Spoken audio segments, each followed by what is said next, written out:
Bismillahirrahmanirrahim.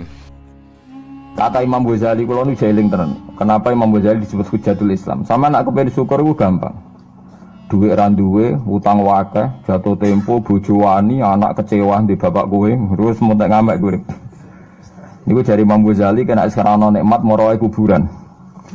Moro kuburan terus kamu berkeyakinan bahwa semua yang sudah mati itu sangat-sangat berkeinginan hidup meskipun hanya 1 jam. Wong sak donya mulai Nabi Adam nganti saiki kabeh berharap dihidupkan lagi meskipun 1 jam karena ingin membenahi kalimat tauhid la ilaha illallah. Lah kowe iku jek urip. Lah kowe iku jek urip. Berarti wong sak miliar-miliar sing wis mati iku iri mek kowe mergo kok jek urip. Nah, berarti terus kowe syukur ya Allah, apapun masalahnya di dunia saya ini hilang semua mergo kula jek urip. Kula baleni malih. Dengan demikian kowe muni alhamdulillah aku fasih. Piye wae kowe iku duwe nikmat rupa-rupane urip yang sangat diingini oleh Firaun sekalipun, oleh Namrud, oleh Qarun, orang-orang miliarder dulu, itu sangat berkeinginan sing jenenge urip. Lah kowe nyatane sakniki napa? Iki urip. Berarti ini luar biasa. Paham napa? Luar biasa. Ini tak warai ilmu tauhid itu. Terus nanti setiap saya ngaji setelah selesai sampean baca dijiwai. Sebab itu ketika orang kafir dimasukkan neraka itu sebenarnya Allah itu hanya bilang gini, wakilat usyrakaakum fada'auhum falam yastajibu lahum wa ra'awul adzab. Enggak apa-apa kamu sekarang masuk neraka, kamu tidak menuhankan saya. Kamu minta tolong sama Tuhan kamu. Nah, ketika demikian kita pernah menuhankan yang paling ekstrim tentu menuhankan batu, menuhankan dewa-dewi, atau mungkin Tuhan di bawah itu ya kita menuhankan uang, menuhankan sebab, menuhankan jabatan macam-macam sehingga mengalahkan Tuhan sejati Allah. Terus mereka minta Tuhan-Tuhan itu supaya menolong. Walhasil akhir cerita itu wadalla anhum ma kanu yaftarun wadalla ankum ma kuntum tasubun wadalla anhum ma kanu yaftarun itu di Quran diulang-ulang dengan beberapa redaksi. Akhirnya hilang apa yang kalian kira ada. Akhirnya hilang apa yang kira kalian ada. Misalnya kita mengatakan bahwa hidup itu harus makan, harus minum. Ternyata nanti di akhirat tanpa makan, tanpa minum orang hidup. Makanya itu hebatnya ulama, hebatnya ahli sunnah, hebatnya nabi. Nabi itu orang mukmin itu dilatih. Kalau lesu ya makan, kalau ngantuk ya tidur. Tapi kita diajari ada makhluk hidup yaitu malaikat yang tidak makan, tidak tidur. Paling tidak meskipun kita itu kalau nggak makan lemes, kita tetap tidak mengatakan tanpa makan makhluk pasti mati. Karena kita berkeyakinan diberi akidah. Ada makhluk yang namanya malaikat, nggak makan, nggak minum tapi hidup. Sehingga meskipun kita mengalami kalau nggak makan itu mati, tapi tetap menyisakan satu keyakinan bahwa makan itu tidak syarat hidup. Buktinya malaikat nggak makan, hidup.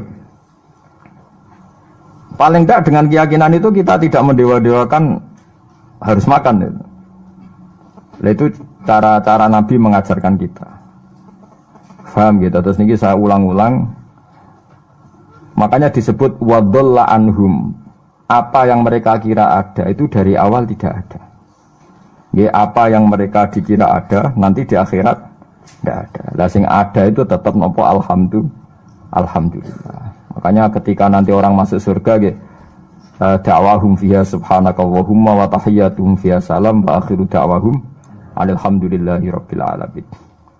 Ini penting kula aturaken. Terus sakjane salah niku ora dikepenak. Itu sebabnya kenapa orang yang kafir mulai cilik sampai tua ketika meh mati kok nglafadzna la ilaha illallah, satu kalimat ini akan menghapuskan kekafiran di masa lalu. Kenapa kok bisa hapus? Karena kekafiran yang masa lalu itu omong kosong semua. Ini omong kosong semua. Barang itu kalau hakikatnya kosong, hilang karena ada bukti memang tidak benar. Itu kan gampang untuk menghilang. Itu podo karo wong mending ini. 3 miliar ambek 3 miliar. Itu podo karo 5 rupiah. Bariku gremeng meneh. 1 triliun ambek 1 triliun podo karo 500 rupiah. Omongan gremeng itu kan ya wong edan ngoten kan. Berarti sak urip-uripe muni Isa pangeran ya edan. Muni liyane pangeran itu kan omongan ra penting semua. Meskipun yang disebut tuh miliar triliun tapi kan Cara guru biji busak kan gampang dobong ae wong ndak. Tapi malaikat bagian katabah, bagian nulis, iku ora wani ngobong la ilaha illallah, ben kuwalat tapi pangerane.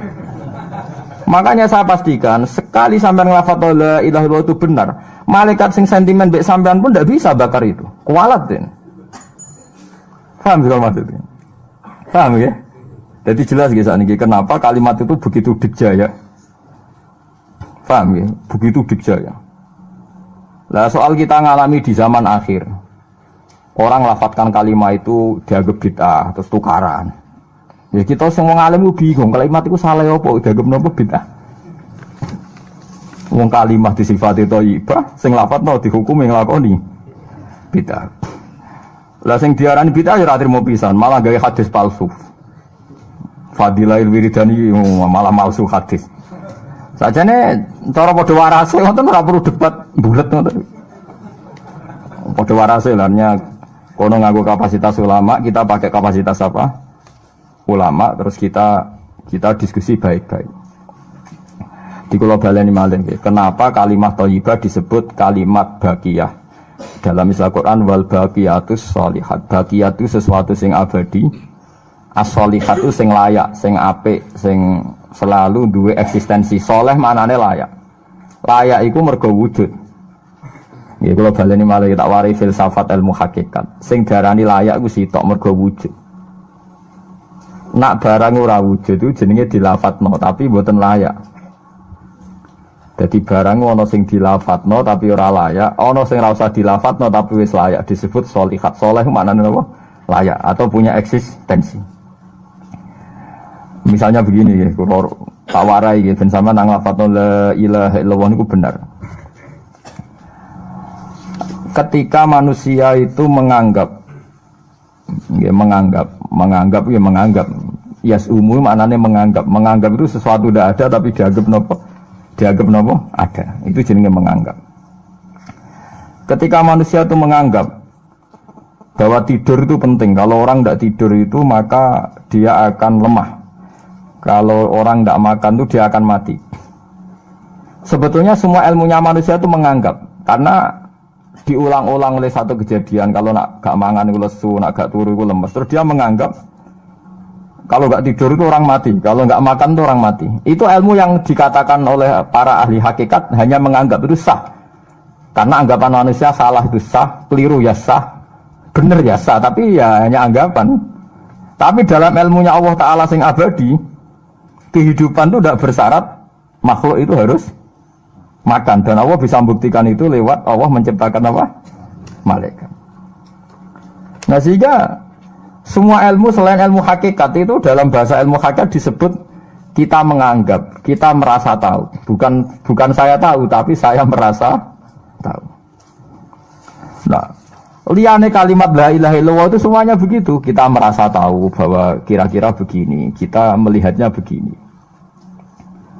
Tapi sing hakikat, sing gak bisa dibatalkan bahkan oleh malaikat sekalipun, niku namung kalimat la ilaha illallah. Nanti disebut kalimatu haqqin 'alaiha nahya wa 'alaiha namut wa 'alaiha nub'atsu insyaallah taala minal amin. Karena yang dikatakan hidup itu roh. Roh itu tidak butuh makan. Ketika jasad itu mati, hancur, itu rohnya kan masih hidup. Dia pindah di alam ulya sana. Roh itu hayat, hayat itu dari kata roh. Roh itu maknanya hidup, hayat maknanya hidup. Roh dan hayat ini satu sistem yang kita tidak tahu, yang tahu hanya Allah. Ini tidak butuh makan. Sing butuh makan, butuh utang, butuh bodoh itu jasad. Paham ya? Roh ora tau utang, ora tau gadekne BPKB, paham ya? Tidak melo-melo dia. Makanya ketika jasad kakean pola itu roh nyesal.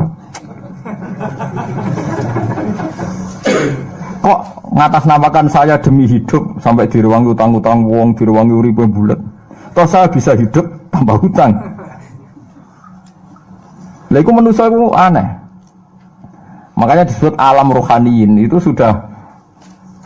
Nah, ketika kita mati itu kan yang mati itu jasad. Jasad itu mati, rohnya sowan Allah. Tapi kita secara bodoh mengatakan kita mati. Loh, yang mati itu siapa? Hanya jasad kita, roh kita tidak mati. Yang sowan Allah itu roh kita. Tapi kita bilang kita mati. Ya berarti kita bilang kita mati, ya kita mati. Menurut bahasa manusia, kalau kita sudah tidak ambekan, tidak makan, tidak minum, disebut kita nopo mati. Tapi alhamdulillah kita ini mukmin, meskipun bahasakan kita mati terus bahasano mugi-mugi disepunten pangeran niki ruhe nembe sowan, mugi-mugi diwelas. Intine dekne ramuni mati. Paham nggih? Mulane malaikat ngrungokno pidatone kiai sing lepas jenazah ya bingung. Perkarane dilepas niki pun mati, mboten saged napa-napa, ra iso njuk sepuro jenengan, ra iso salat, monggo kita salati. Iki sedongakno sakniki ruhe sowan pangeran mugi-mugi selamat. Jare mati, jare sowan. Sowan kan artinya melaku sowan kan.